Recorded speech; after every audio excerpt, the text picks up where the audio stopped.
You're listening to the groundbreaking community stream.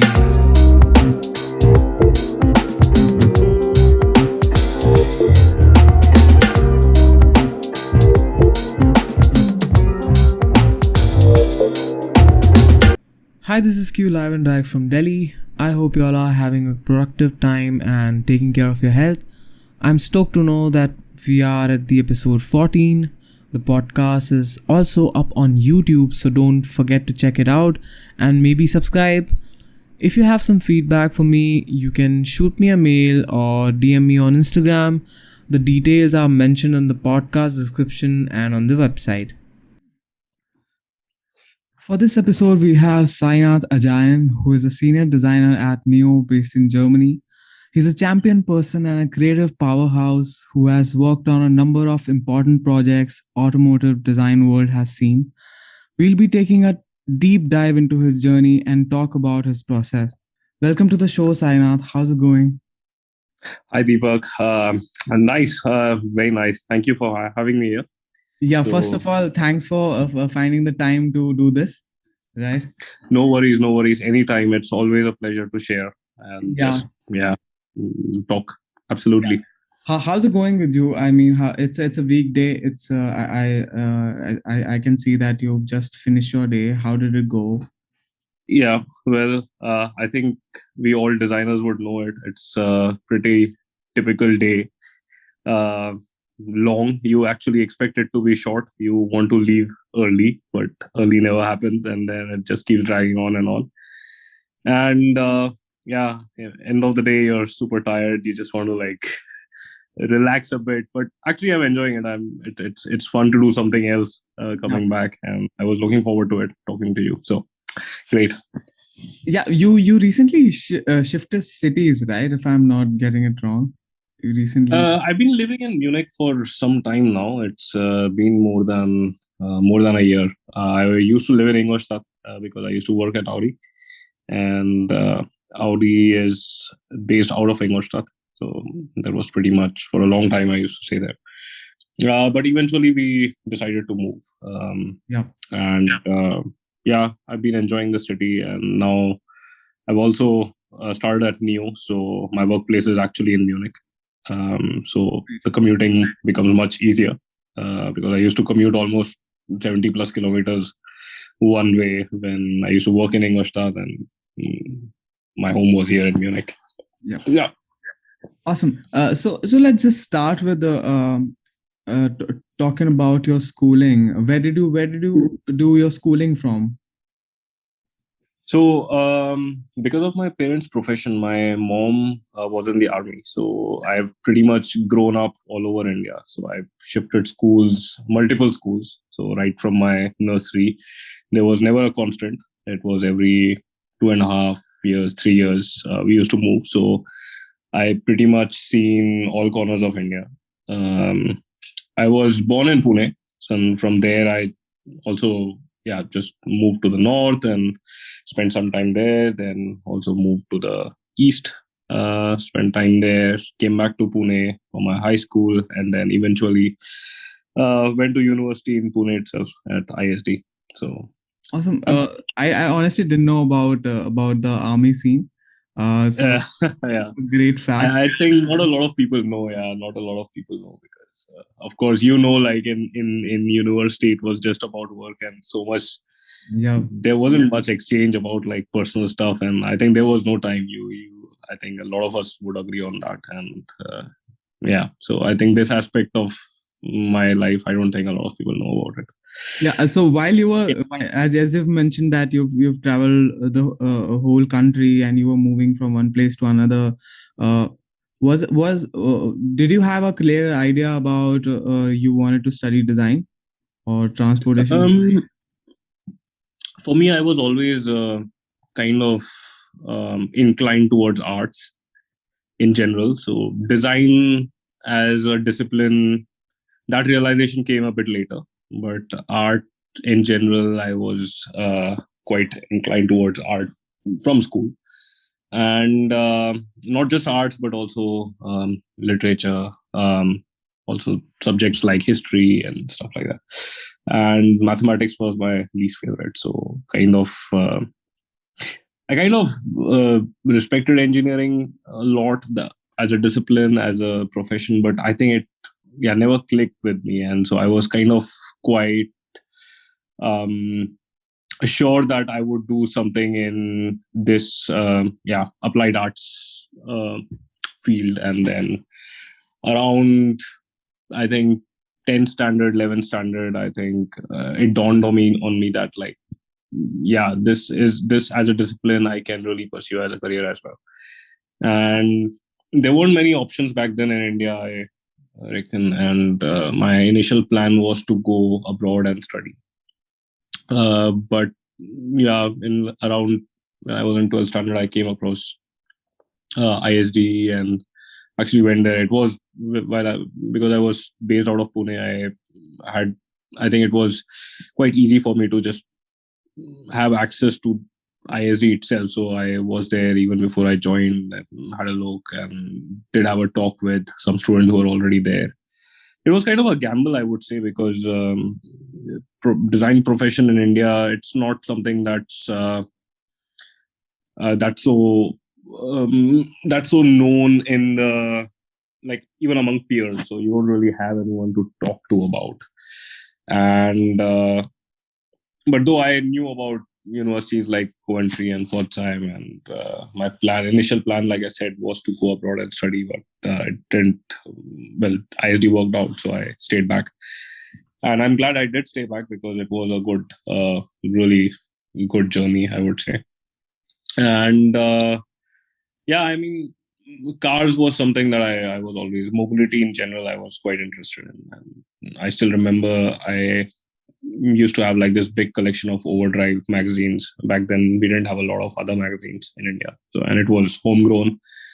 And that also, I kind of got that habit of collecting that particular magazine from my cousin, who is also a big automotive fanatic. He really likes it. So that's how it all came together. And then I decided, all right, this is it. This is what I'm going to do. And if it was not automotive design, I would have I don't know, maybe I would have ended up as a chef, or maybe maybe in the army or something, because I've grown up in that environment, and I also really respect that as a profession, as a discipline. And but I think design really was kind of asking me to come towards it and go for it. You're definitely making it sound that you had a tough time, but as far as I know, that design was pretty easy for you. You in your foundation, you managed to crack an internship at one of the best places an automotive designer can think about. So how did that happen? Right? Did you have any idea about okay, where do you want to go? Maybe where do you want to put your hard work on, or maybe you had a tight schedule where you had a clear idea about? Well, in the first year of foundation, I would say, like all of us, it was more about understanding design from a very different perspective, because from an outside, people always think design is just sketching, and design is just about, maybe it's just good looking stuff, but it's not. And that was a very important and hard lesson. And I think it did come with its challenges. And that first year of foundation, it was not just particularly about car design, or it wasn't particularly about any product design. It was just overall about design in general, and what it means, and such kind of principles, let's say. And I think the second year, I was pretty sure that even our curriculum required us to get an internship at the end of third year. And I was pretty sure that I want to really go and experience car design in an OEM. I mean, that's really the place to be, to learn a lot of things. And I think the move contest that kind of gave me a head start there to that internship.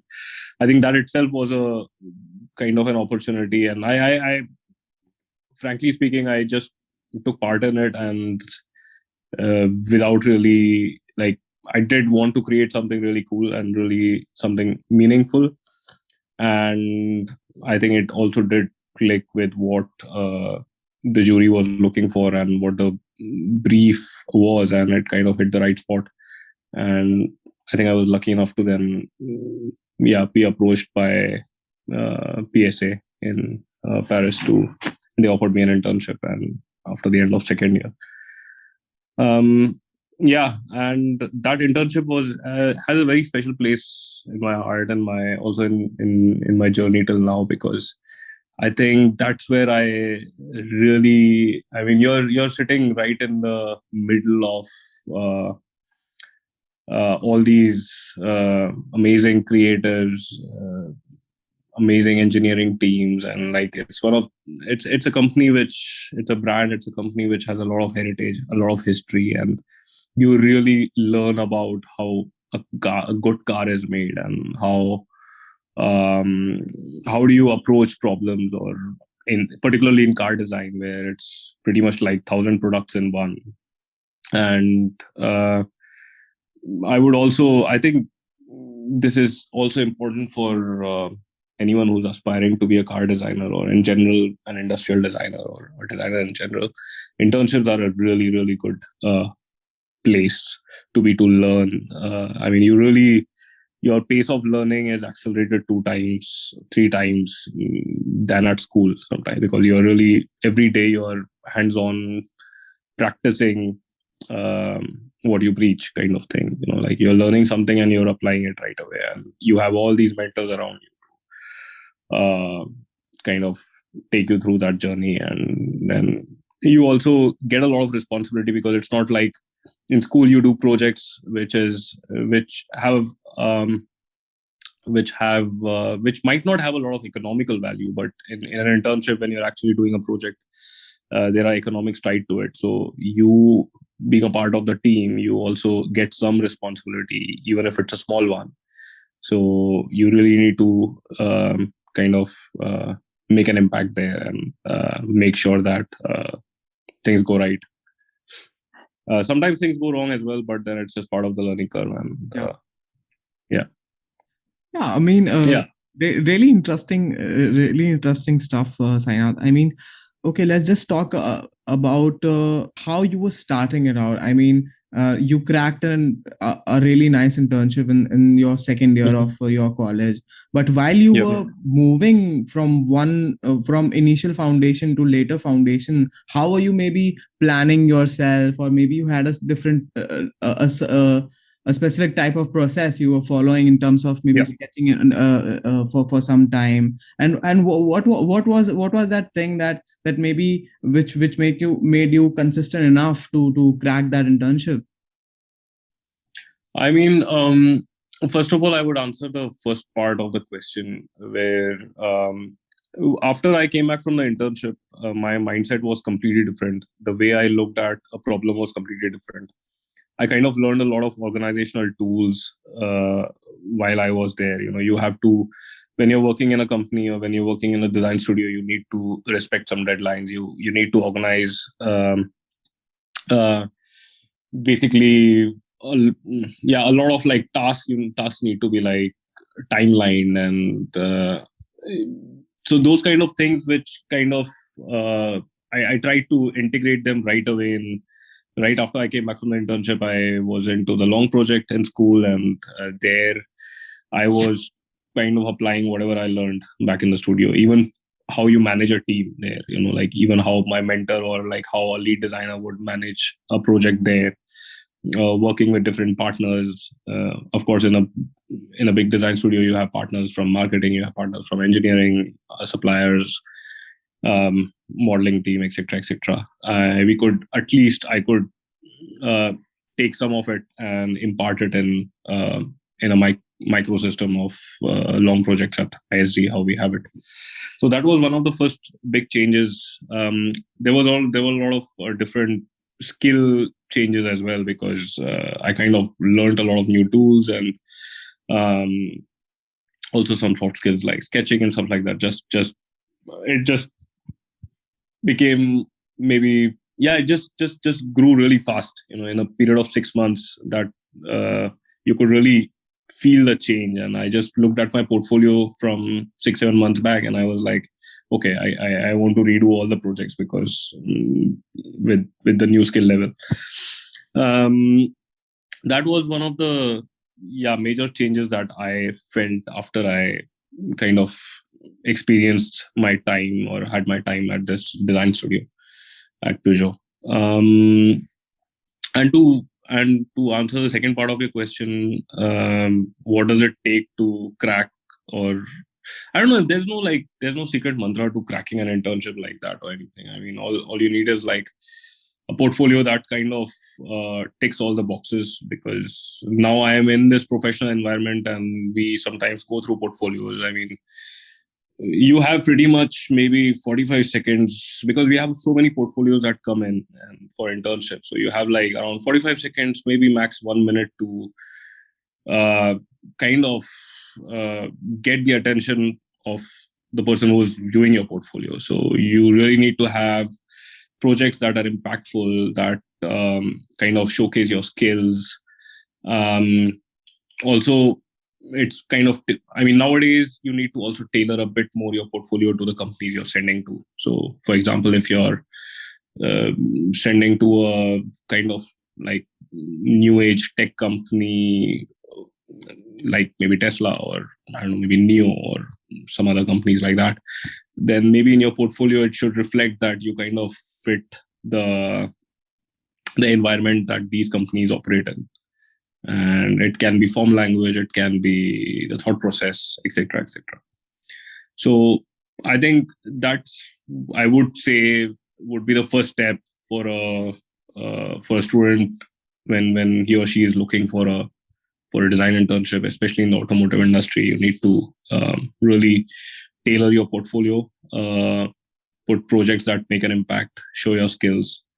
And when I say show your skills, I also notice that nowadays a lot of portfolios have a lot of 3D content, especially for transportation designers, and there are zero sketches and zero process explanations or stuff like that.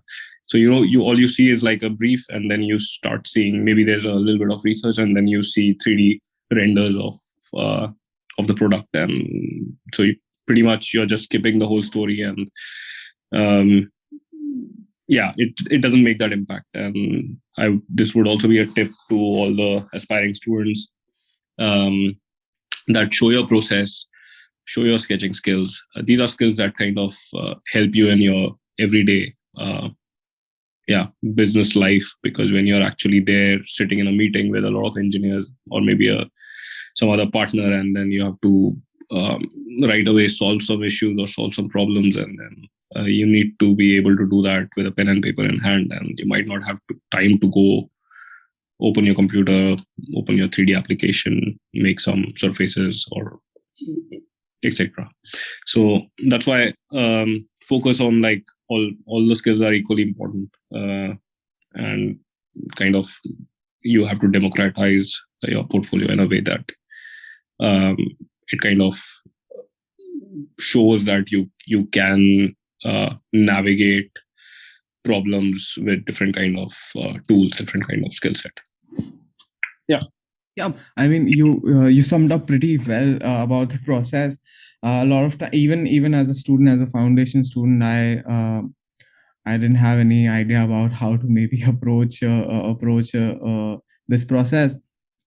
So yeah, I mean, you managed to crack a very prestigious award like Move Award, but then you were also didn't stop you to reach out to more competitions, reach out to more awards.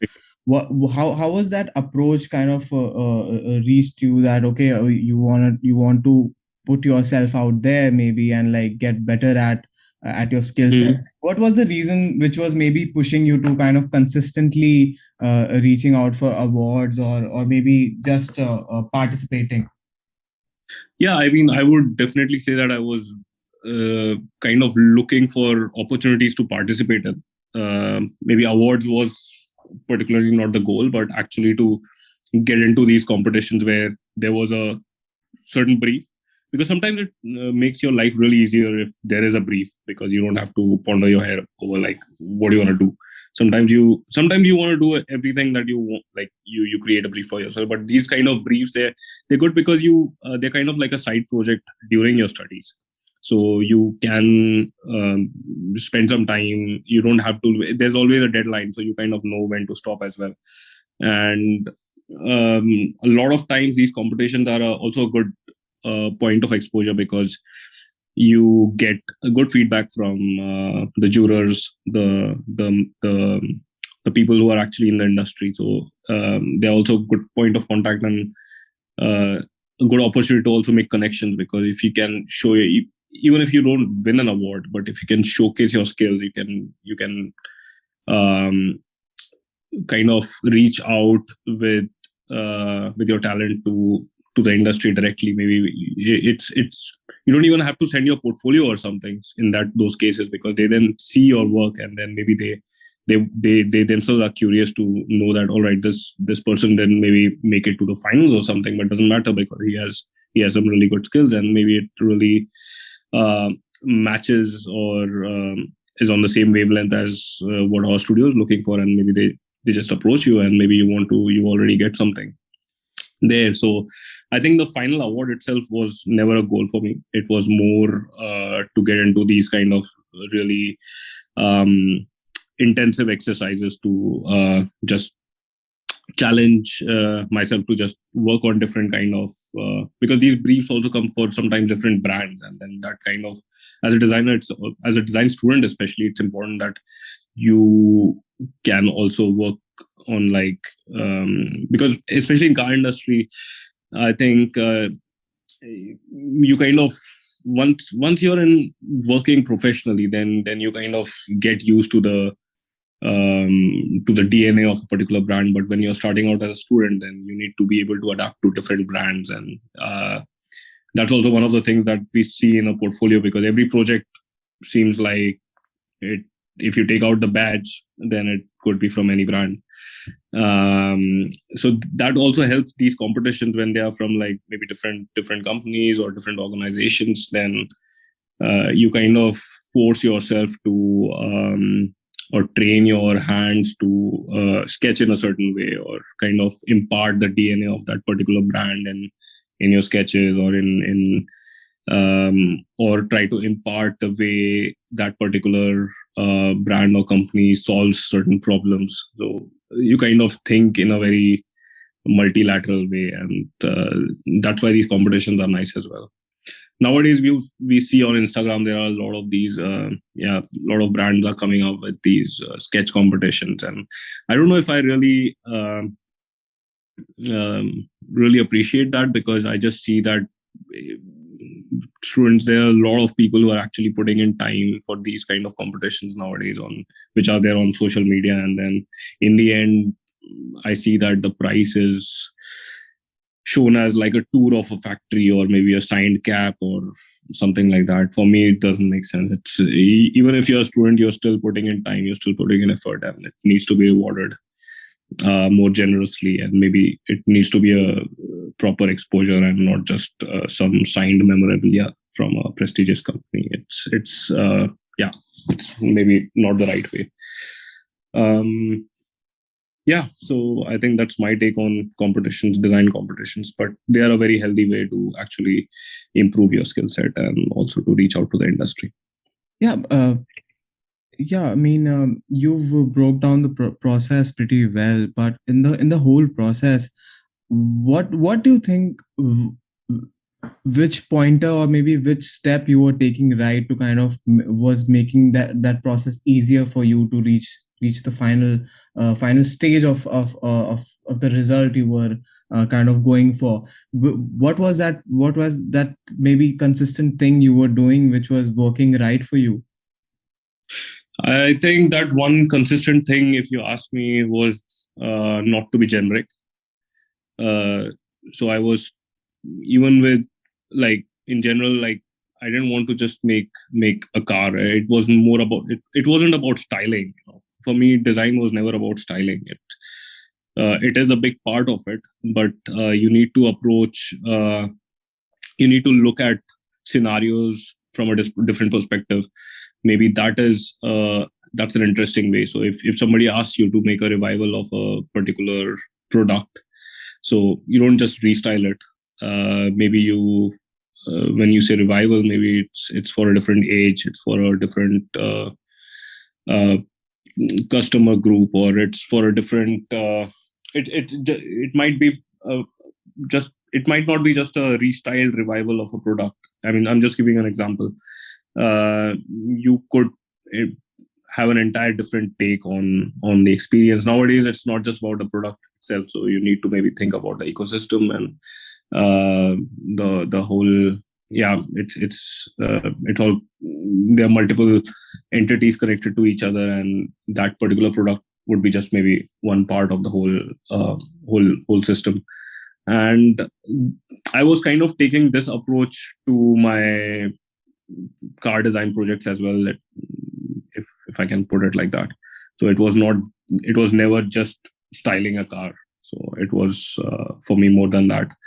So the story behind it played a very important role. So every project I did, I made sure that the story was relatable, it was believable to a certain extent. So it was not just some fairy tale. It did maybe try to solve some particular problems. Now, trying to solve problems, I'm not saying we need to over engineer anything. We can also just take a small issue, which maybe we can um, kind of find a nice solution to it in a very beautiful way. So that it's as simple as that. So I think that was the approach that I was taking in general for most of the projects I was doing at school. Yeah. And it might not be always right. It might not always hit the target, but at least I was trying to be consistent with my process. And then I think that was kind of the key. And then it kind of reflected. I was told that it kind of reflected in my portfolio as well. So yeah. And in this process, how much maybe feedback played some role, or was it something that you think was helping you, or you were kind of deciding your own process, or maybe deciding your own working on your own pace in order to select your ideas, or maybe what concepts you have to take forward? Right. I think this is also a very important question, or maybe like it's an interesting topic actually, because I feel that from a feedback point of view, at school we had some really good feedback from our tutors. Also, when we were doing collaborative projects with the industry, we had industry members or professional designers coming, giving feedback. We used to exchange a lot. So all that really did help a lot, because there was experience on one hand, so which was basically guiding us in a way. But on the other hand, I think everyone, even students, be it a professional designer, anyone, I think it's a very important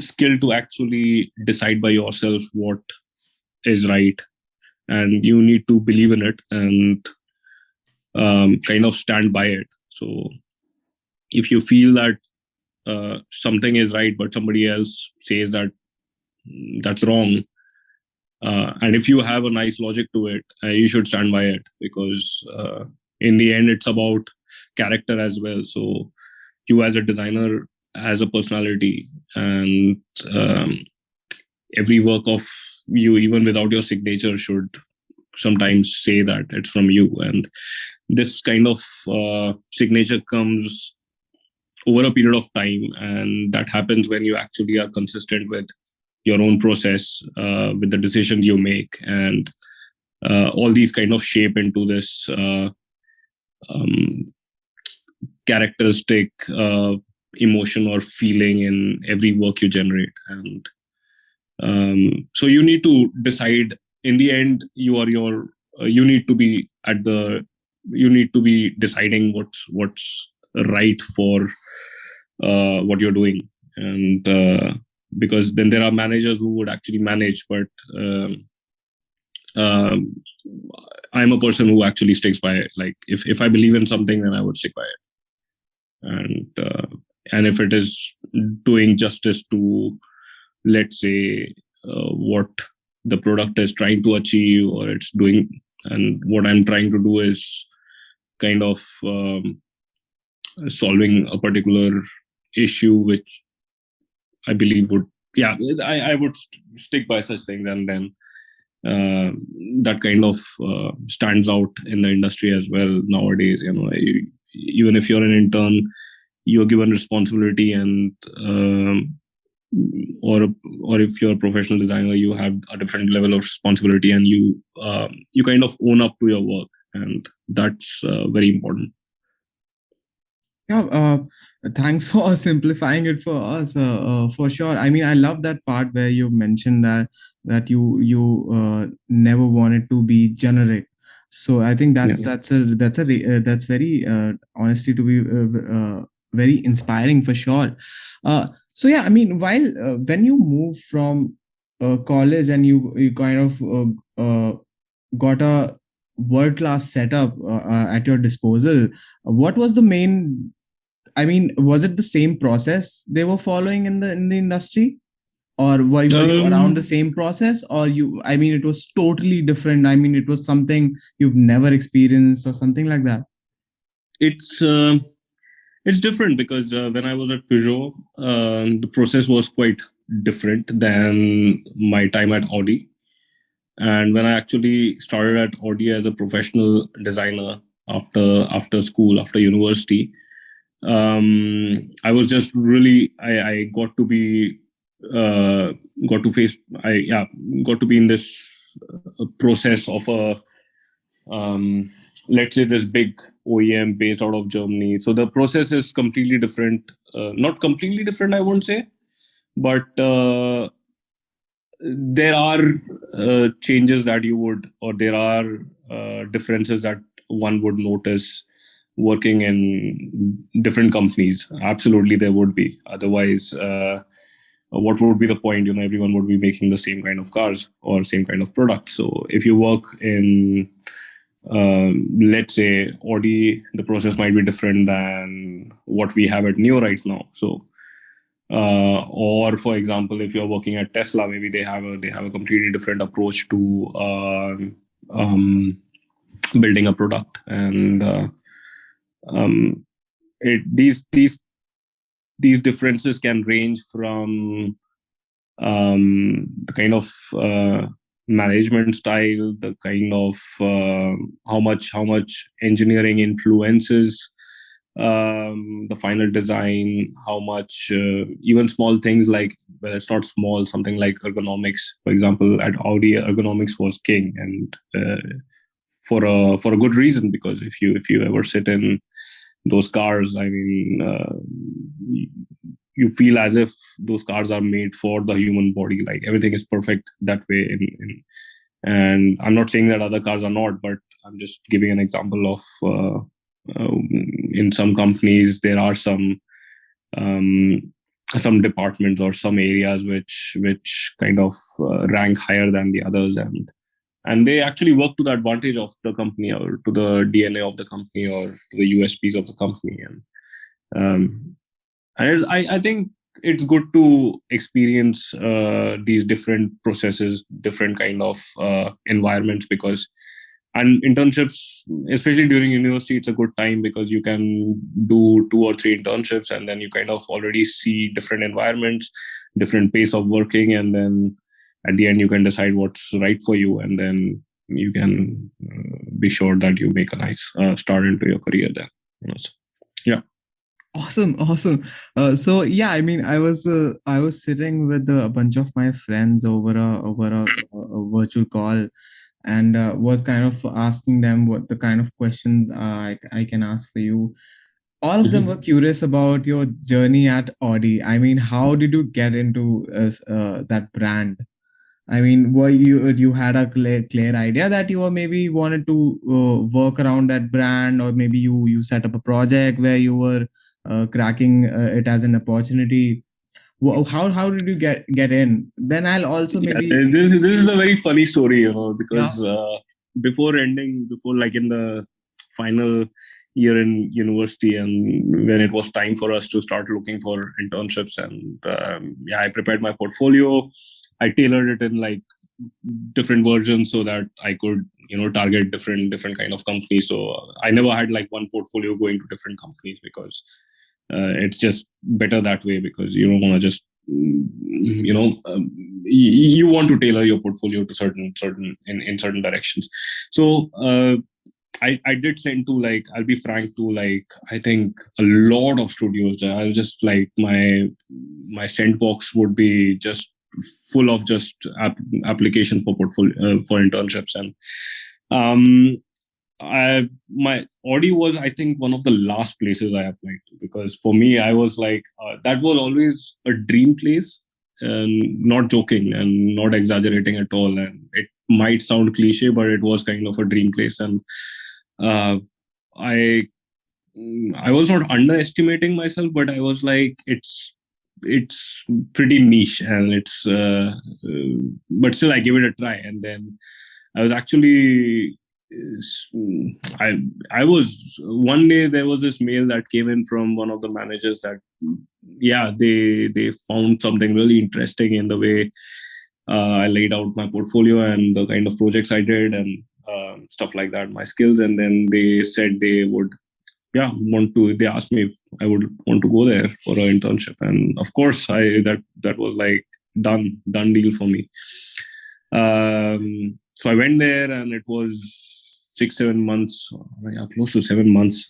It was just trying to get myself into production projects. And that was a time when they actually uh, the Prologue show car was starting, and I was fortunate enough to be a part of it. And they just asked me to, like, contribute on a lot of different areas for the project. And I think I just immersed myself into. I was just asking for work, and because I just wanted to experience that process, and kind of that pace of that intensity of work that is done there on an everyday basis. I just wanted to experience it as much as possible in those 7 months, because for me, yeah, that was like I said, it was a dream place to be, and I didn't want to waste any opportunity there. Mm, and it was also actually, I was doing a lot of exteriors at school, in university, and my portfolio was, frankly, maybe 70% or maybe 65% of projects were more exterior oriented, and the rest were interior. So, and I actually applied for an interior internship, and it was also kind of not a gamble, but I decided that this time I want to try interior, because after that I was going out of university, and I would have had to start my career, and I just wanted to give interior a try as well. And it kind of stuck with me, and then I was in love with how you do things in the interior design.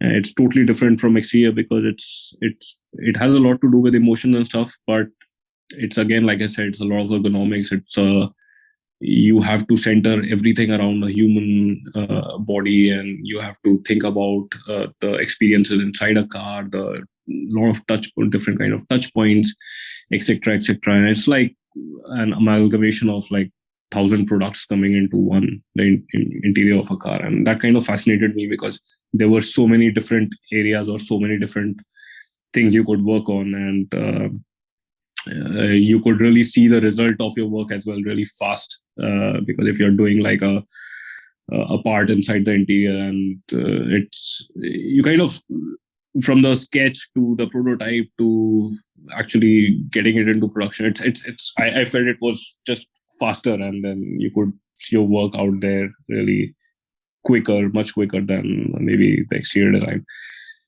part of the car, yeah, of the car design process. Um, so that was the first 7 months or at Audi, and then during my internship itself, I think I kind of found, I mean, the wavelength. I mean, me as a aspiring designer, as a design student or a designer also, I mean, that was also one thing I have to note here, that Audi, they never made a differentiation between, like, if you're an intern or a professional designer.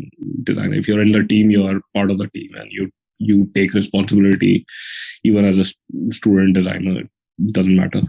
So I found myself to be pretty much on the same wavelength as how things were going inside the studio, and I think they also felt that, and eventually they asked me if I would like to stay back, and of course that was a yes. And from there, I think the next 6.5 years, or maybe even more, it just flew by.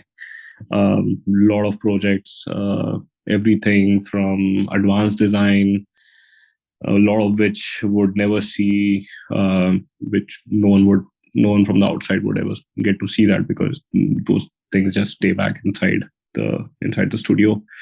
A lot of production stuff, also a lot of work on concept car projects, and I think it's just those years when you build trust with different partners in the company itself, different kind of teams, and then uh, and when you're actually working on a project, the time really goes fast.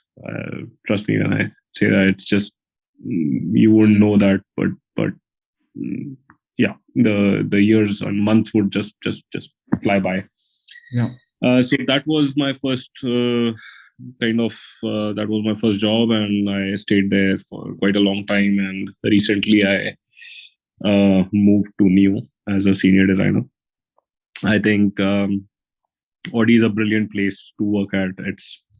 Everything is amazing, but I think for me, I just felt that maybe it's always good to have a little bit of change. It's always good to look at things from a different perspective, enjoy a different pace of work. So I decided maybe I should do that, and then now I'm here at NIO. So also, I have to say it's amazing, the work we do here at NIO. It's the pace is completely different. The process has a lot of noticeable differences from a traditional OEM, but everything works to your advantage, because if you kind of enjoy that kind of pace and that kind of work environment, then yeah, it's an easy cruise.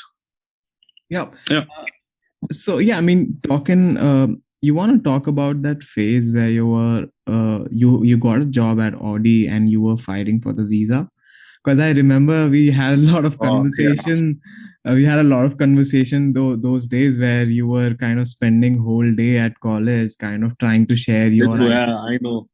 This was an interesting period. Yeah, it was also, I think, a life lesson, because you finish your university, you have a job in hand, and all you need is a piece of paper to get on a plane and get to your new workplace. And there's so much bureaucratic process in between that you need to go through. And this one particular was difficult, because I think a lot of our friends and colleagues would know this from ISD, because this was a French university outside France, in India. So it wasn't affiliated to any Indian education system. So it was just kind of a totally different place. So to explain that to a bureaucratic person, it was just a nightmare. But like everything, there's always a way out. So it just took some time, and I did have to spend a lot of time, even after university, trying to get through those, trying to find those bureaucratic loopholes, or just the right way to get things done. And I think it took me a couple of months, and we did find a way, and then which I think a lot of our lot of other students and my friends also then followed with the same procedure, and then I think it was clear enough that okay, this was the way to be done, but nobody knew how to do that. Yeah, it was a tough time, but then again, I think it was just that like when you have something and something like this is stopping you from getting there, then you really you do everything to just overcome that hurdle, and that's what I did, I think. And yeah, it was a bit of a pain, but I think it was well worth it. I did learn some laws and stuff like that from that period. So Yeah, because I remember every time I used to finish our college session and used to sit at that recreational area we had in our college, and then you every day you were giving us some new information about maybe what are the things we have to keep in mind in order to get a job, yeah, like a internship. So that was definitely even for us as we were kind of looking at you and like seeing that how much struggles you were facing, but definitely it can be a very anxious process for sure. So yeah, I mean, it's great that it has all worked out for you, Saina. I mean, it's so great, and you've always been very inspiring. So yeah, I mean, talking about absolutely. yeah, I mean, talking about I've recently come across this video by Audi. It was, I think, about Audi A8, and it's a super sick video. I love the quality. I love the design. You want to talk about it a bit? What was the plan of? Yeah, I mean, just about the project itself, I was lucky enough to be part of this team that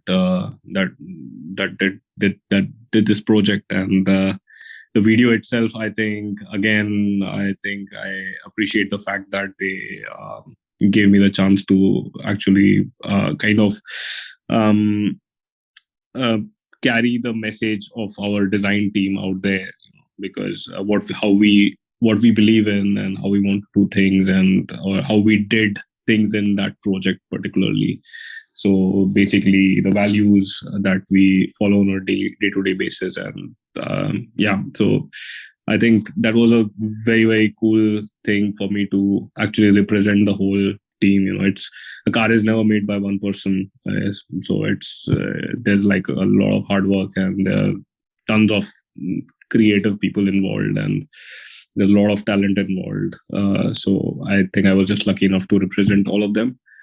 And the video itself for me also, it was a new experience, because there was some really advanced Hollywood level technology done by a studio here, where we put the car, and then it was like 2 days of shooting, and just that whole environment was quite new to me, where you have a styling department, where you have like a copywriting department, where you have all the different basically.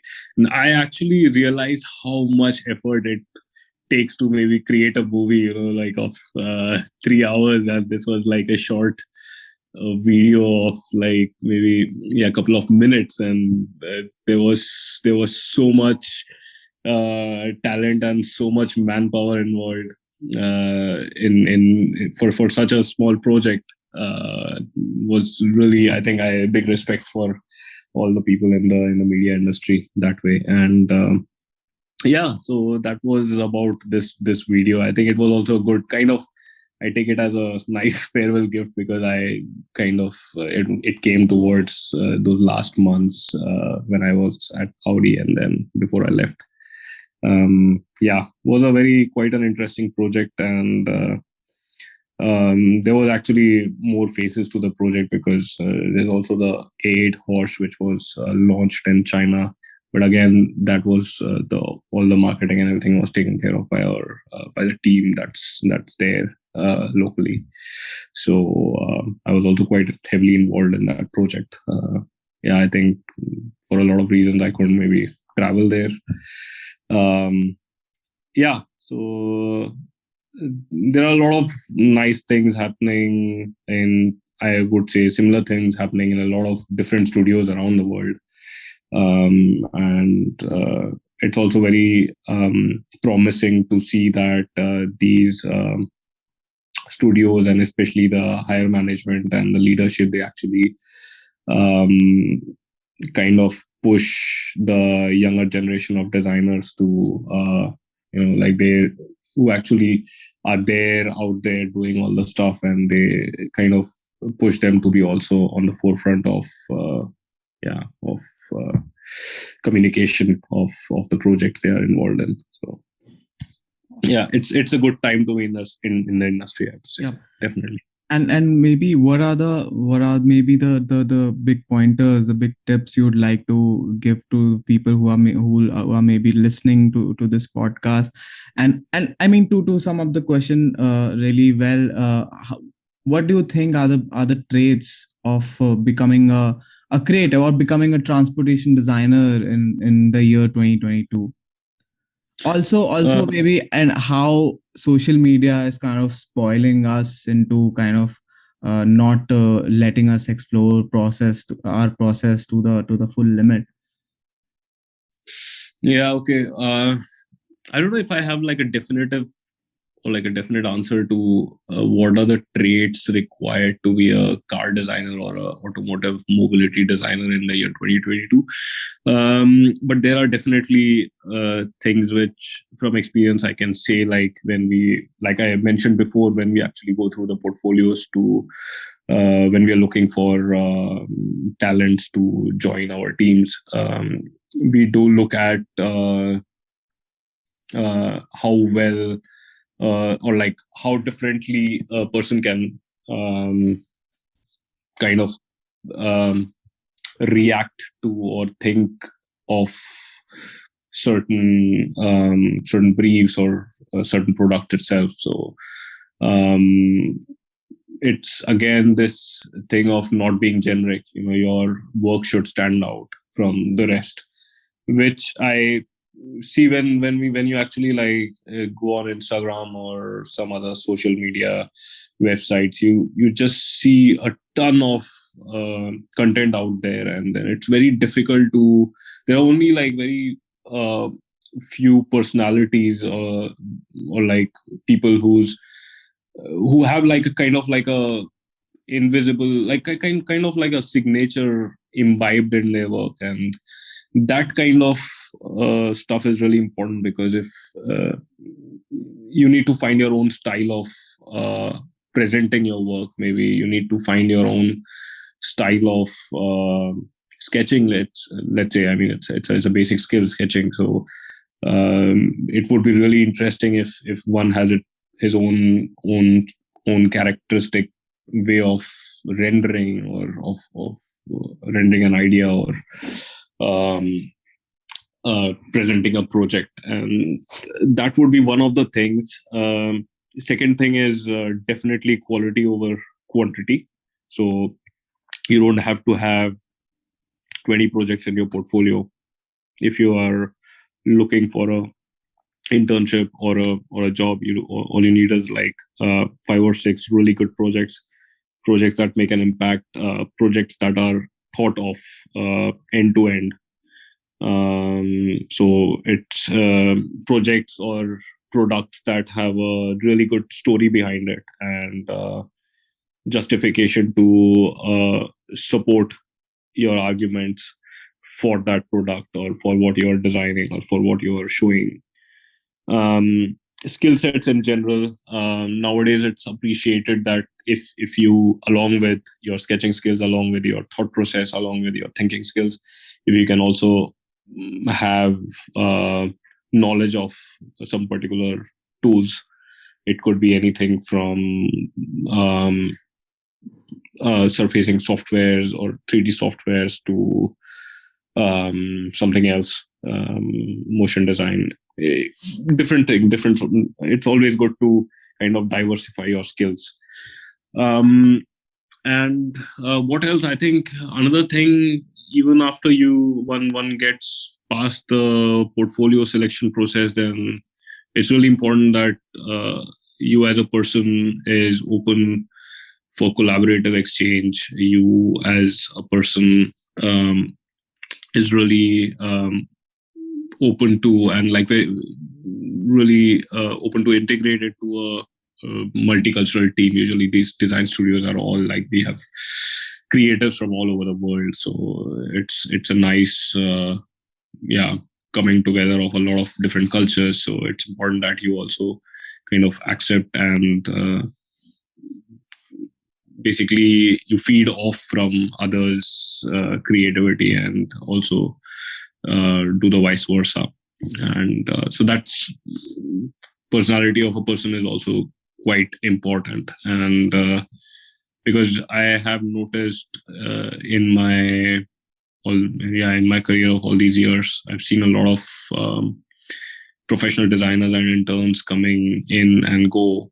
A lot of times there's no visibility because the interns, they come, they do their work, and then they just go. They don't talk to anyone. There's no collaboration. There's no exchange of information. So we don't even know if there was somebody like that there in the studio, till the last day when somebody presents their final internship report or something. So that's very important that there's a lot of good exchange and good communication happening, especially when you're inside the studio. And otherwise, like I said, I think you need to stand out with your portfolio of work. You need to generate or try to find a style or find a signature that kind of reflects who you are. And even from a small doodle in one corner of the page, if you can identify that this is from this person, then I think it's a win-win situation. Awesome. A lot of insights there for sure. So I mean, that's taking us to the last question of our podcast. What are your future plans? I mean, how? Let me put it this way: how you would like to be known? I mean, going ahead in the future and the projects you've led in the past couple of years. Where do you maybe wanna take a dive in? I mean, where do you wanna take this career towards? Wow, that's a very difficult question, Deepak. I mean, it's a super difficult question to answer right now. But of course, I mean, like I mentioned before, I'm always looking to change is good, so it never has to be a constant. And it's always good to look at things from different perspectives after a certain period of time.